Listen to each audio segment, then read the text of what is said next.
Puji nama Tuhan, Shalom, saudara yang dikasihi Tuhan. Pada kesempatan ini saya akan membagikan sebuah renungan firman Tuhan yang terambil dari 1 Yohanes pasal 4 ayat 7 sampai 21. Namun saya akan membacakan bagi kita ayat 19 sampai 20 saja. Demikian firman Tuhan, kita mengasihi karena Allah lebih dahulu mengasihi kita. Jikalau seorang berkata, aku mengasihi Allah, dan ia membenci saudaranya, maka ia adalah pendusta. Karena barang siapa tidak mengasihi saudaranya yang dilihatnya, tidak mungkin mengasihi Allah yang tidak dilihatnya. Saudara kasih Tuhan, 1 Yohanes ini mengajarkan kita atau memperingati orang Kristen bagaimana waspada terhadap ajaran-ajaran sesat. Ajaran-ajaran sesat di sini adalah roh antikristus, pendusta, dan nabi-nabi palsu. Otomatis kalau misalnya berbicara tentang yang palsu adalah akan menjebak, baik dengan uang palsu, produk palsu, bahkan cinta yang palsu. Seringkali manusia terjebak dalam hal-hal yang sedemikian. Namun pada saat ini saya akan membagikan kepada kita tentang cinta yang bukan palsu atau cinta asli, yaitu kasih tanpa syarat. Kasih merupakan salah satu cinta atau love, ya sering kita dengar kasih. Namun kasih tanpa syarat merupakan salah satu kasih yang tanpa tuntutan, kasih yang tidak mengharapkan balasan kepada orang yang kita berkasih tersebut. Contohnya kita mengasihi saudara kita dan kita tidak mengharapkan balasan kepada orang yang kita kasih tersebut. Akan tetapi kadang-kala manusia mengasihi atau memberi kasih dengan mempunyai syarat, atau kita mengasihi sama kita manusia dengan mengharapkan balasan. Akan tetapi ketika kita merenungkan dalam hidup ini, siapakah yang bisa memberi kasih syarat dalam kehidupan kita? Jawabannya adalah hanya Tuhan.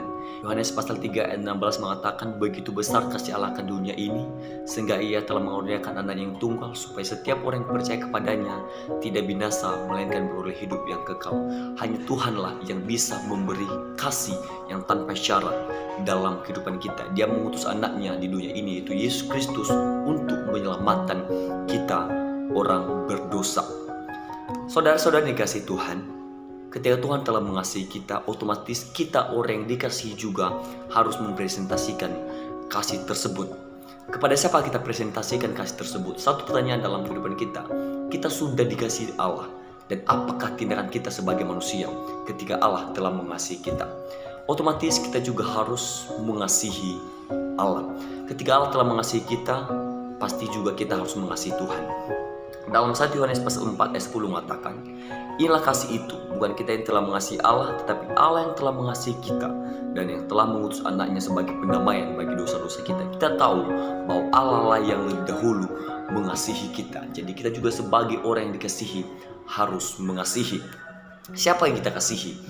Yaitu Allah. Dengan cara apa kita mengasihi Allah, saudara? Dengan cara mengikuti perintah-perintah Tuhan.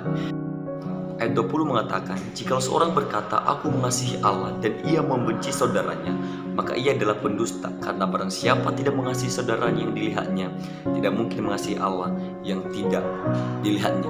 Jadi saudara-saudara dikasihi Tuhan, ketika kita mengatakan aku mengasihi Allah, namun dia membenci saudaranya, itu adalah kasih yang bohong. Karena kenapa? Bagaimana kita mengasihi Allah yang tidak kita lihat, sedangkan manusia yang ada di depan mata kita membencinya. Dan bagaimana cara kita mengasihi sesama kita manusia? Cara kita mengasihi sama kita manusia adalah tidak egois atau tidak mementingkan diri sendiri. Yang kedua, tidak membenci. Yang ketiga, care atau peduli kepada sama kita manusia. Kita jangan acuh tak acuh. Kalau misalnya ada sama kita manusia yang butuh pertolongan dan kita bisa bantu, mengapa kita harus menolak hal tersebut?